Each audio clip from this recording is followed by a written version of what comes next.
할렐루야. 하나님의 은혜가 이 시간 모두에게 임하기를 주의 이름으로 축원합니다. 말씀의 제목 한번 따라 하실까요? 하나님 말씀 듣는 폭이 축복의 폭입니다. 아멘. 믿음 되길 바랍니다. 설교 듣기 전에 이런 생각을 한번 하면 좋겠어요. 여러분들 그동안 개인적으로 성경도 많이 읽으셨을 거고 또 여러 편의 설교도 많이 들으셨을 텐데 지금까지 감동으로 남아있는 설교가 있습니까? 지금까지 여러분들 가슴속에 살아있는 그 감동받은 하나님의 말씀이 있습니까? 한번 생각하면 좋겠고요. 만약에 있다고 한다면 그 감동받은 말씀이나 감동받은 설교가 지금 여러분들에게 어떤 축복을 가져다 줬는지도 한번 생각해 보면 좋겠습니다. 이런 생각들을 가지고 오늘 말씀을 들으면 좋겠습니다. 제가 제 인생의 나이를 이렇게 뒤돌아보면서 저도 청소년기가 있었고 또 신학대학을 들어가서 공부하던 때가 있었고 졸업할 때가 있었고 목회 나갈 때가 있었잖아요. 그럴 때마다 나를 붙잡아 주신 말씀들이 있더라고요. 그러니까 제 인생을 산 여러 가지로 내 인생을 평가할 수 있겠지만 말씀과 함께 하니까 있어요. 청소년 때에는 이제 사춘기도 있고 갈등도 있고 이럴 때인데 그때 왜 그 말씀이 외워졌는지 저 이유는 모르겠는데 제가 외운 첫 번째 말씀이 요한복음 14장 1절 말씀, 너희는 마음에 근심하지 말라 하나님을 믿으니 또 나를 믿어라. 근데 그 말씀이 아주 힘을 저에게 줬어요. 그래서 걱정하지도 않고 두려워하지도 않고 담대하게 나의 일을 간다. 그리고 이제 학교에 들어갔습니다. 신학대학을 다닐 때에 어느 청년 친구를 통해서 그 교회 집회에 참여했는데 그날 강사 목사님이 하신 말씀이 나를 위해 울지 말고 너와 내 자녀를 위해서 울라라고 하는 주님의 누가복음에 있는 말씀이 있어요. 십자가 달려 돌아가면서 뒤돌아보면서 우는 여인한테 나를 위해 울지 말고 너와 내 자녀를 위해서 울어라. 그런 말씀인데 그 말씀이 그렇게 은혜가 되더라고요. 그때 제가 총각이었는데 근데 아마 신학교 세월 속에 너 자신을 위해서 많이 성찰하고 너 자신을 많이 쳐서 복종하고 너 자신을 위해서 많이 울어라 그런 말씀으로 들렸던 것 같아요. 아무튼 또 그 말씀이 4년 동안 저를 붙잡아 줬고요. 그게 졸업하게 됐을 때에 우리 이제 채플에서 전체 일어나서 마지막 그 졸업 순서가 뭐냐면 찬송하는 건데 부름받아 나서니 몸 어디든지 가 부름받아 나서니 몸 어디든지 갈까 말까. 가사는 수월한데 어딘지 갈까 말까. 근데 가야지. 근데 그 말씀이 그렇게 찬송이 은혜가 됐어요. 그래서 가겠습니다. 그랬더니 가봐라. 그리고 강원도 산골에다 저를 갖다가 하나님께서 데려다 놨어요. 아무튼 그래서 그 말씀이 그렇게 은혜가 됐고요. 목회하면서 위기들이 오잖아요. 개인적인 위기도 오고 교회적으로도 올 수도 있고 어떤 교인의 어떤 상태가 나에게 위기로 올 때가 있었어요. 저쪽 교회에서 여러 번 간증했지만 땅 교회 짓느라고 땅 문제 때문에 고민해가지고 1년 동안 그 옆에 칠보산 기도원에 매일 이렇게 산기도를 갔습니다. 한 6개월 정도 갔을 때에 그러니까 응답될 때까지 간다고 생각해서 갔던 겁니다. 6개월쯤 됐을 때 산에서 기도하고 내려오면서 이제 제 교회 봉고차가 있었는데 그 봉고차를 타서 시동 걸고 라디오를 탁 틀었는데 그 극동방송에서 그 순간에 성경을 딱 읽어주는 거예요. 근데 그 시간인지 모르고 틀어준 거죠. 틀었는데 들리는 거냐? 아무것도 걱정하지 말고 모든 일에 기도와 간구로 너의 구할 것을 감사함으로 하나님께 아뢰라. 그럼 모든 지각에 뛰어나신 하나님의 평강이 그리스도 예수 안에서 너의 마음과 생각을 지키시리라. 그 말씀이 그 순간뿐만이 아니라 그 외에도 여러 목회의 고비가 올 때마다 그 말씀이 제 심령을 붙잡아 주었습니다. 그리고 또 목사의 큰 고민은 잘해도 고민 못해도 고민이 설교지요. 설교에 대해서 하나님께서도 말씀으로 나에게 주신 말씀은 뭐냐면 이런 겁니다. 주님께서 이런 말씀을 하시는 거예요. 내 말과 전도함이 바울이 고백한 건 내 말과 전도함이 설득력이 있는 지혜로운 말로 하지 아니하고 성령의 나타나심과 능력으로 되어지게. 그러니까 설교를 최영석 목사의 사상을 전하는 게 아니라, 최영석 목사의 신학을 전하는 게 아니라, 그 말씀이 하나님의 말씀인가 동시에 선포됐을 때에 네가 설득시키려고 그러지 말고 성령이 각자의 심령 속에 움직이게, 그것을 모토로 삼아라. 그런 말씀이 얼마나 힘이 되는지 모르. 그러니까 제가 좀 못했더라도 성령님께서 각자 역사하시는 은혜가 있고, 또 어떤 분은 서론에, 어떤 분은 본론에, 어떤 분은 결론에 은혜 받고, 예하에 은혜 받고, 다양하게 성령께서 하니까 믿고 담대하게 증거해라. 그런 말씀들. 또 최근에는 설교 관련돼서 늘 고민이잖아요. 이런 말씀이 제게 눈에 들어왔습니다.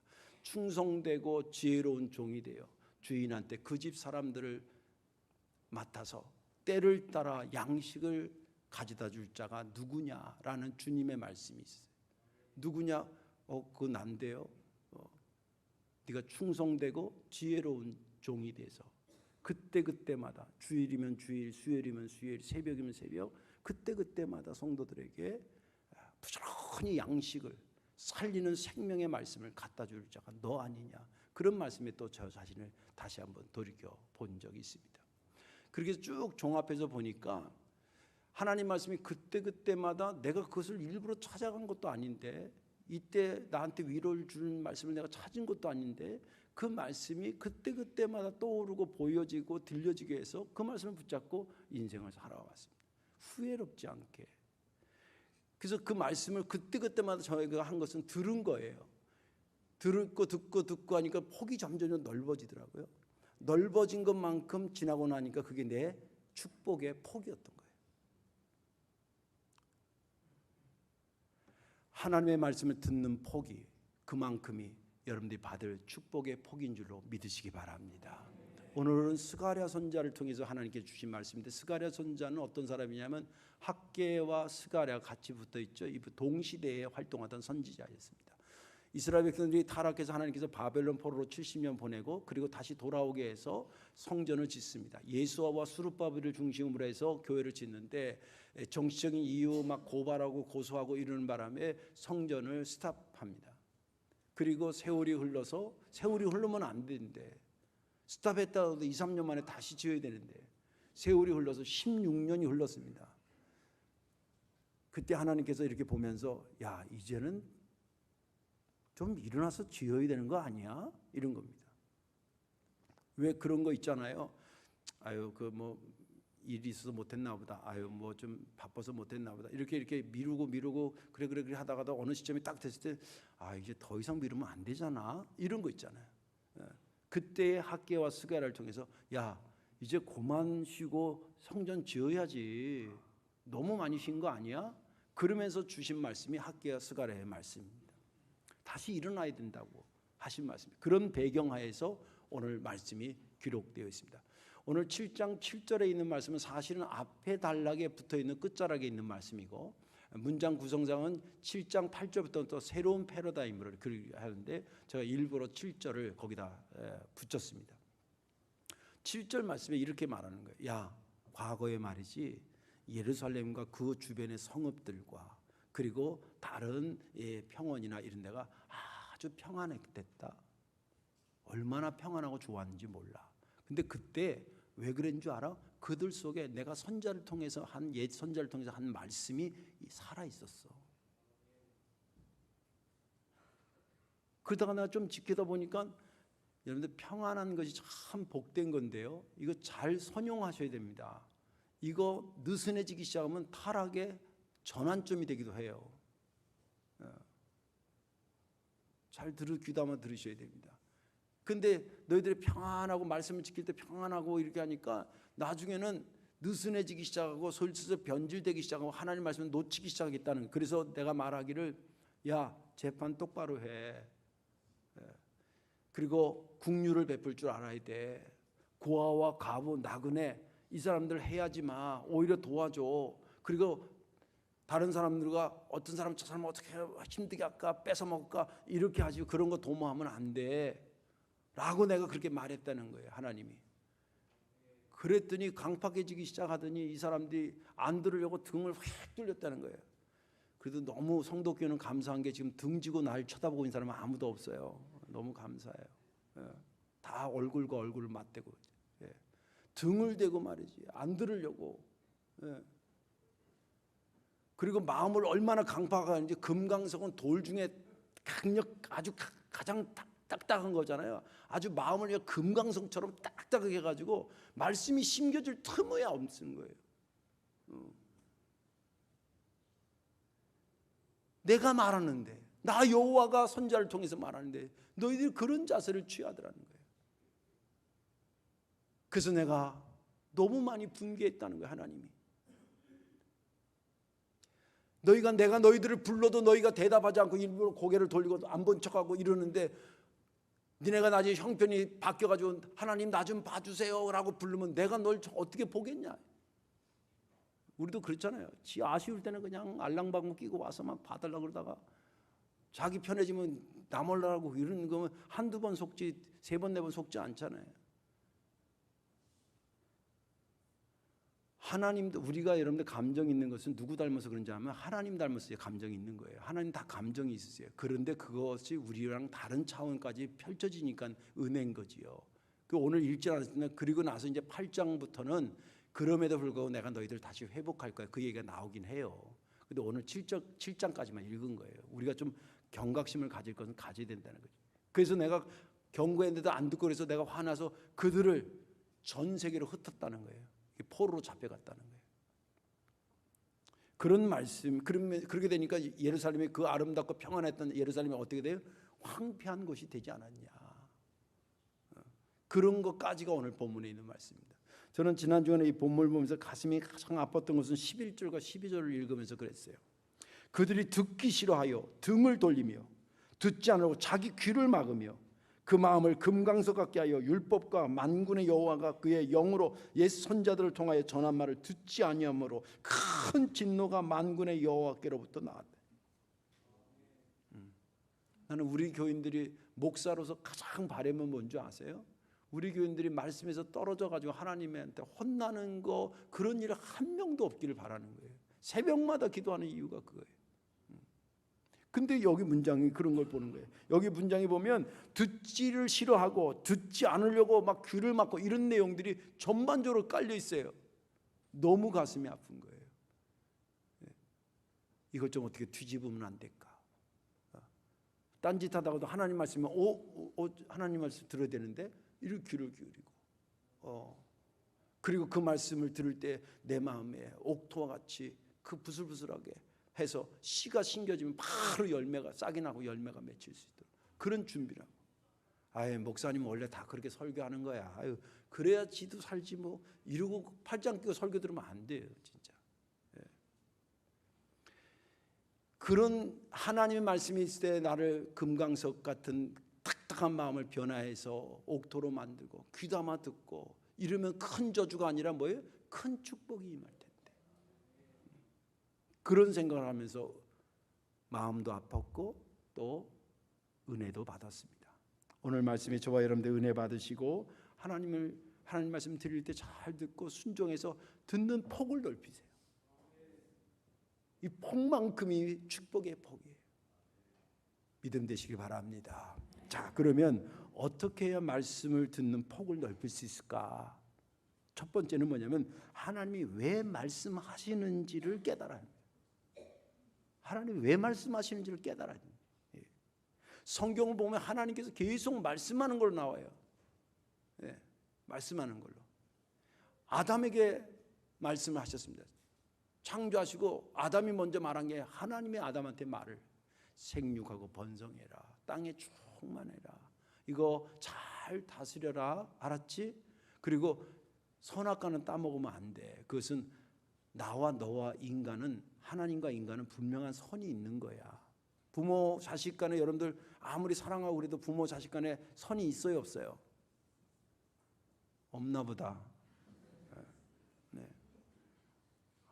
내 간이라도 빼주는 자식이라도 부모는 부모고 자식은 자식인 선이 있는 거예요. 그거 없으면 콩가루 가정 됩니다. 그러니까 이런 생각 해보세요. 그거 없으면 자식이 부모 멱살 잡는 가정 나오잖아요, 가끔. 그런 거 다 말씀하신 거예요. 이렇게 해라, 생육하고 번성해라, 이건 이렇게 해라, 저건 저렇게 해라. 아담에게 하와에게 말씀하셨어요. 그리고 노아 시대로 넘어와서 지금 그런 걸 다 찾아보면 너무 시간이 오니까 덤벙덤벙 할게요. 노아 때 방주지라고 그랬어요. 방주지라는 얘기가 뭐예요? 살리겠다는 게 죽이겠다는 거예요.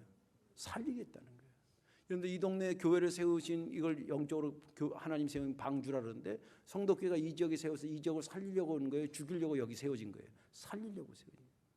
그런 말씀하셨는데 노아가 그 말을 듣고 순종합니다. 그래서 그는 살아납니다. 듣는 것만큼. 그 다음에 또 모세 때 와가지고 하나님께서 이스라엘 백성을 구출했는데 몸은 자유인이 된 건 맞는데 속은 하나님의 백성이 아직 덜 된 거예요. 마치 학교는 들어갔는데 아직 지식은 다 습득하지 못한 상태와 같은 거예요. 그래서 그들에게 하나님의 백성이 되기 위해서 두 가지를 말씀해 줬는데 그게 뭐냐면 십계명과 성막이었어요. 대표적으로 십계명은 아시죠? 하나님 말씀하시는 거예요. 예. 귀담아 들어라. 쉐마 이스라엘아, 이스라엘아 들어라 하는 거예요. 믿음의 시작은 듣는 데서 시작되는 거예요. 말하는 데서부터 시작되는 거거나 보는 데서부터 시작되는 거예요. 과학은 보는 데서부터 시작되지만 믿음은 듣는 데서부터 시작되는 거예요. 말씀하신 것을 모세가 듣고 증거해서 백성들이 듣게 하셨습니다. 그리고 가나안 땅에 들어가서 많은 선지자들한테 하나님께서 오늘 여기 옛 선지자들이라는데 선지자라는 것은 하나님의 말씀을 전달하는 매개체입니다. 그것을 일생 자기의 업으로 삼고 사는 사람. 선지자를 통해서 계속 말씀하셔서 잘못한 건 고치게 하고 잘한 것은 더 잘하게 박수치고 칭찬해주고 그렇게 이끌어 가셨습니다. 그리고 세월이 흘러가면서 선지자들의 끝자락이라고 할 수 있는 이 스가랴 시대까지 오늘 본문까지 온 것입니다. 오늘 본문의 7절을 다시 한번 보면 예루살렘과 사면 성읍의 백성이 평온히 거주하며 남방과 평원의 사람들이 거주할 때 여호와가 옛 선지자를 통하여 외친 말씀이 있지 않으냐 하시니라. 그 예루살렘과 그 사방이 편안했을 때 뭐가 있었다? 하나님의 말씀이 있었다. 다시 말해서 하나님의 말씀을 지켰을 때는 예루살렘과 그 모든 지역이 평안했었다는 거예요. 자, 아담하고 노아하고 모세하고 또 여러 선지자들을 한 말을 그 한 말하신 이유를 오늘 여기 본문은 말하고 있는데 뭐라고 얘기하냐면 너희들 잘되라고 하셨다는 거예요. 복되라고 주셨다는 거예요. 이게 주신 목적이에요. 여러분들 착각하지 마십시오. 성경책 읽으라니까 그러지만 짜증내고 그러지 마세요. 하나님은 하나님을 위해서 성경책을 쓰신 분이 아니에요. 제가 여러 번 얘기하지만 성경책이 없으면 하나님이 없습니까?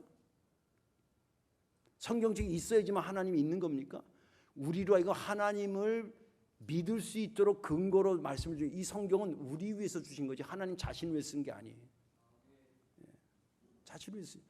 학자들이 자기의 책을 쓸 때는 자기를 위해서도 씁니다. 왜냐하면 학문의 직대성을 이루기 위해서.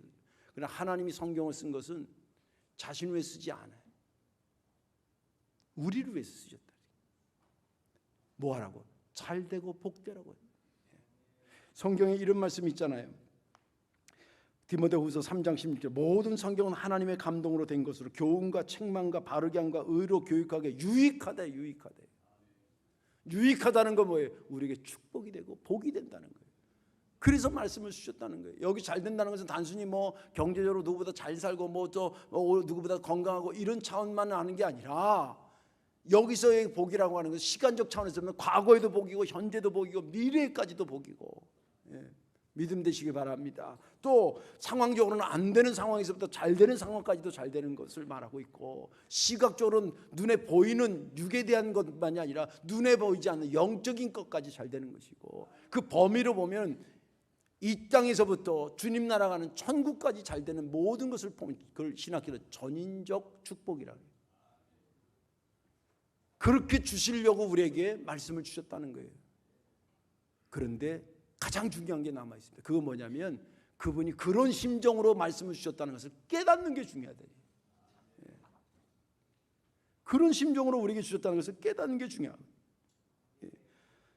여러분들 다윗 알잖아요. 이 다윗은 하나님 이 말씀을 왜 하셨습니까? 하나님이 이 말씀을 주실 때 저를 향한 마음이 어떻습니까? 나로 하여금 그 마음을 좀 깨닫게 해주세요. 이런 기도를 계속했던 사람이 여기 다윗이에요. 시편 119편 34절에 이런 말씀이 있습니다. 나로 하여금 깨닫게 하여 주소서. 내가 주의 법을 준행하며 전심으로 지키리이다. 나로 하여금 깨달라. 이것은 크게 두 가지. 하나님께서 왜 그 말씀을 하셨는지를 알게 해달라. 그 말씀이 담고 있는 뜻이 뭔지를 알게 해달라. 이런 뜻이에요. 이런 기도를 수없이 합니다. 여러분들, 다윗이 유명해지고 수천 년이 지났는데 우리가 기억하는 다윗은 그냥 저절로 된 다윗이 아닌 거예요. 늘 그는 자기에게 말씀을 주신 하나님한테, 하나님 어떤 마음으로 주셨습니까? 그것을 내가 깨닫게 해달라고. 이 말은 뭐냐면 지식적으로 몰라서 그런 게 아니에요. 그걸 깨달을수록 자기가 말씀을 듣는 폭이 어떻게? 점점 넓어지기 때문에. 넓어지기 때문에. 여러분들, 저와 여러분들 마찬가지입니다. 매주마다 설교가 있잖아요. 전 다음 주에 설교 어떤 거 할지 몰라요. 근데 아마 보나마 모르긴 몰라도 샘물이 이렇게 해서 치는 것처럼 아마 금요일 정도 되면 하나님께서 다음 주에 뭐 할 말씀을 또 내게 감동 주실 거예요. 저는 그렇게 목회해 왔어요. 그렇다고 제가 신비주의자도 아니에요.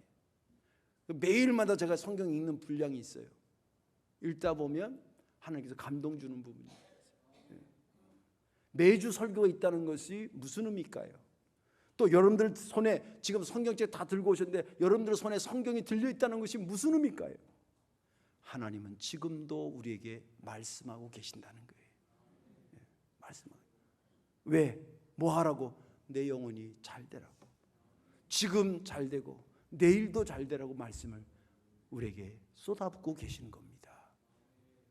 이 심정을 깨달아 알기를 주의 이름으로 축원합니다. 그것만큼 말씀을 듣는 폭이 넓어지는 거예요. 또 마지막으로 하나는 뭐냐면, 어떻게 해야 말씀을 듣는 폭이 넓어지냐면 하나님의 말씀을 집중해서 듣고 순종해야 됩니다. 집중해서 들어야 됩니다. 오늘 11절과 12절 다시 한번 보면, 그들이 듣기를 싫어하여 등을 돌리며 듣지 않으려고 귀를 막으며 그 마음을 금강석 같게 하여 율법과 만군의 여호와가 그의 영으로 옛 선자들을 통하여 전한 말을 듣지 아니하므로 큰 진노가 만군의 여호와께로부터 나왔다. 듣지 않아서 망했다 이 뜻 아니에요. 혼났다 이 뜻 아닙니까? 이거 180도로 바꿔야 되지 않겠습니까? 들으려고 귀를 기울이고, 그리고 안 듣다가도 말씀드리면 거기 귀를 기울이고, 들리는 말씀 잘 듣기 오히려 귀를 파서 정확히 들고. 우리 교인 중에서 청각이 안 좋으신 분은 몇 분 계세요. 이게 또 아주 안 듣는 게 아니라 왜 나이 들어서 이렇게 안 들리신 분 있잖아요.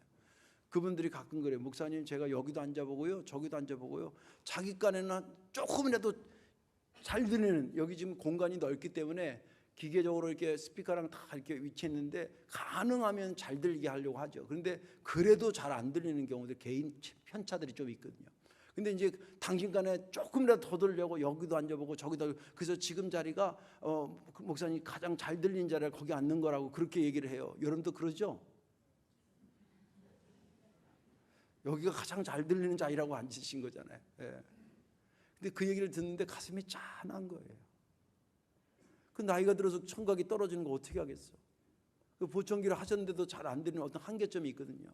근데 그래도 어떻게든 한마디라도 더 정확히 들으려고 그냥 스피커 가까운 쪽에 자기 잘 듣는데 찾아서 여기 앉고 저기 했다는 걸 마음 들으니까 그냥 가슴이 짠한 거예요. 예. 그 정도로 집중하는 거예요. 예. 이렇게 말씀을 귀담아 듣고 금강석 같은 것을 옥토로 바꾸고 선자들이 하는 말씀을 귀담아 들으면 이게 큰 저주가 아니라 큰 축복이 되는데 바꿔야 되지 않겠습니까? 말씀을 집중적으로 듣는 것만큼이 말씀을 듣는 폭을 넓히는 거예요. 그리고 집중해야 될 이유가 있어요. 첫째는 지금 누가 말씀하시는 거예요? 하나님이 세상에 말씀하시는 거예요. 전지전능한 하나님이 나에게 말씀하셨다라고 하는 것만 해도 감지덕지한 거예요. 예. 그럼 대통령한테 전화 받아본 적 있어요? 손 들어보세요. 대통령한테 전화 받아본 사람. 다 없잖아. 나도 못 받아왔어요. 그냥 반이 전화해도 내가 감동받을 텐데 지금 전지전능하신 하나님이 여러분들에게 지금 말씀하시는데 집중 안 하겠어요? 또 이것은 성령, 우리 장로님도 기도했지만 성령의 기름 부음의 말씀이 된다는 것은 뭐냐면, 이 말씀이 사람의 말로 언어적인 체계로 한국말로 지금 증거되지만 이건 하나님의 말, 세상 말과는 다른 것으로 구별시킨다가 성령의 기름 부음이에요. 구별해 세우는 거예요. 그리고 성령께서 만들어 주신 것이니까 그 말씀을 그대로 믿으면 그게 살아있는 운동력이 있어, 능력이 거기에 함께 들어가 있어요. 마치 약을 넣으면 약의 효과가 있는 것처럼 말씀이 들어가면 말씀이 살아 움직이는 역사가 일어난다는 게 이 성령의 기름 부음의 말씀이에요. 또 성령의 기름 부음이라는 의미는 뭐냐면 그 시간에 그 사람이 들을 그 말을 허락하신다는 거예요. 이게 성령의 기름 부음의 말씀. 엄청난 것입니다. 우리를 위해서 주신 말씀이기도 하지만 나를 위해서 주시는 말씀이에요. 누가? 전능하신 하나님이. 집중해야 되잖아요. 집중해야 되잖아요. 또 내 삶의 기준이 선포되는 말씀이에요. 그런데 인생 헛살죄 말아야 되죠. 반듯하게 그러려면 기준이 있어야 돼요. 나라도 반듯하려면 법이 바로 서야 되고요. 가정도 제대로 되면 가풍이 살아야 되고요. 내 믿음도 정확하려면 내 믿음의 기준이 있어야 돼요.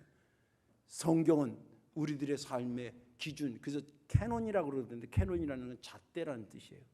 기준이 된다 이 말이에요. 말씀이 기준 삼아요. 그러니 집중해야 돼요, 집중하지 않아야 돼요. 어느 정도로 집중했는지 내가 여러분들 리얼하게 얘기해 줄까요? 로또 복권을 샀어.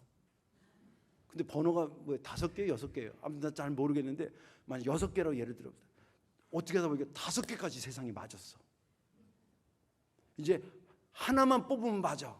그 뽑기 직전에 여러분 눈빛을 얘기하면 돼요. 졸리겠어요? 지금 5개가 맞고 지금 1개 남았는데 지금 그거 찍으려고 하는 순간인데 졸리겠냐고. 그 정도의 눈빛으로 설교를 들으면 돼요. 은혜가 팍 오죠? 이해가 팍 오죠? 그 정도로 세상 것을 얻는데도 그렇게 집중해야 될 것이 있는데, 그런데 왜 이렇게 집중하라 그러냐면 이유가 있어요. 집중하는 것만큼 삶으로 실천하기가 수월해지기 때문에 그래요. 집중해서 듣고 그 말씀이 흡수가 100% 되는 순간에 그걸 삶으로 100% 품어내기가 쉬워요. 어설프게 들어오면 삶으로 깐깐하게 나갈 수가 없어요. 어설프게 나갈 수밖에 없어요. 그래서 그런 거예요. 여러분들 하나님께서 말씀을 하실 때 어디까지 가라고 말씀을 하셨을까요? 안 듣는 데까지만이에요? 아니면 듣고 기뻐 받아서 은혜 받는 것까지만이에요? 아니면 그 은혜 받은 것을 그 삶으로 사는 데까지를 바라보고 말씀을 하셨겠어요? 끝에까지 삶을 살아가는 데까지 보고 말씀하신 거예요. 여러분들 달란트 비유가 그거 씨 뿌리는 비유가 그거 아닙니까? 4가지예요. 왜 4가지를 했을까? 하나는 길짝밭 아예 듣지도 않아. 여기 지금 본문에 있는 사람처럼 듣지도 않아. 2번째, 3번째는 듣기는 엄청 잘 들었어요. 은혜 받았어요. 돌짝바닥 가시던 분은 기뻐했다 그래 성경에 보면. 근데 이제 말씀 듣고 이제 여러분들 좀 이따 몇 시간 지나면 교회 바깥에 집에 가잖아요. 그럼 식구들도 만나고 내일 직장 가게 되고 뭐 이렇게 여러 가지 생활을 하다가 외부에서 그 말씀을 억압하는 것들이 들어오거나 내 속에서 걱정이 들어올 때 은혜 받았던 말씀을 다 잊어버린다는 거예요. 그래서 돌짝밭과 하시던 분을 주님이 얘기한 거예요. 그러면서 옥토는 뭐냐면 그런 게 와도 그것까지 이겨서 거기까지 가는 사람이 되는 것이 옥토라는 거예요. 주님이 거기까지 가기를 원해서 말씀을 주시는 건데 그러면 우리도 당연히 거기까지 가야 되지 않겠습니까? 듣고 삶으로 옮겨서 살아라. 거기까지 말아. 열매는 내가 책임지는. 이제 말씀을 정리하겠습니다. 제가 물어볼게요. 말씀을 하시는 하나님이 힘들까? 말씀을 듣고 순종하는 우리가 힘들까? 얼른 들으면 목사님이 말씀 듣고 순종하는 사람이 힘들죠. 나 왜 그런 말 하는지 내가 다 이해가 돼요. 정확히 얘기하자면 말씀대로 안 사는 사람보다 말씀으로 사는 사람이 힘들어요. 그건 사실이에요. 그러나 말씀하신 분보다 말씀을 순종하는 게 힘들다는 건 틀려요. 왜 그런지 아세요? 하나님 말씀하고 잊어버리시는 분이 아니에요. 신학교는 하나님은 우리에게 책임적 존재라 그래요. 책임적 존재. 그 말을 하고 그 말씀을 잊어버리지 않고 기억해서 그때가 되면 반드시 그 얘기 말씀에 책임지는 거예요. 그 성경에 보면 이루려 하심이니라 이런 말씀이 많잖아요. 말씀했던 거가 있었던 거예요. 그것을 그때에서 그렇게 이루신 거예요. 자, 다시 물어볼게요. 말씀하고 그것을 끝까지 책임지시는 하나님이 힘들어요? 들린 말씀 가지고 순종하는 게 내가 힘들어요? 하나님이 힘들어요. 그래도 그분은 계속 말씀하시고 내가 힘들어도 네가 잘 돼야지. 그래서 내가 너희들을 계속 말하는 거야. 그 심정을 헤아리시고 그 말씀을 들었을 때 집중해서 듣고 그 삶으로 옮겨가고 이렇게 이 선순환 고리가 계속되는 동안에 내가 1년 들을 때 말씀의 폭이 요만큼이면 2년이면 3년 그런 노력 계속하면 점점 말씀이 듣는 폭이 엄청 넓어지게 되고 그것만큼이 내게 축복의 폭이 되는 것입니다. 그 복에 이르기를 주의 이름으로 축원합니다. 기도합시다. 자비하신 아버지, 은혜를 감사합니다. 주 같은 이가 없음을 믿습니다.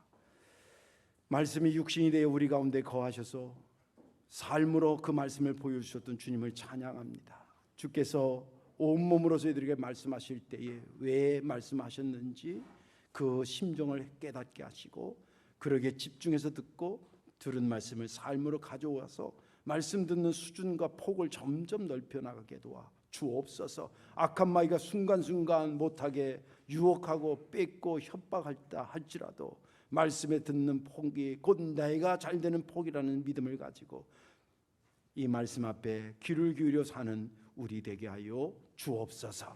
우리 주 예수님의 이름으로 기도하옵나이다. 아멘.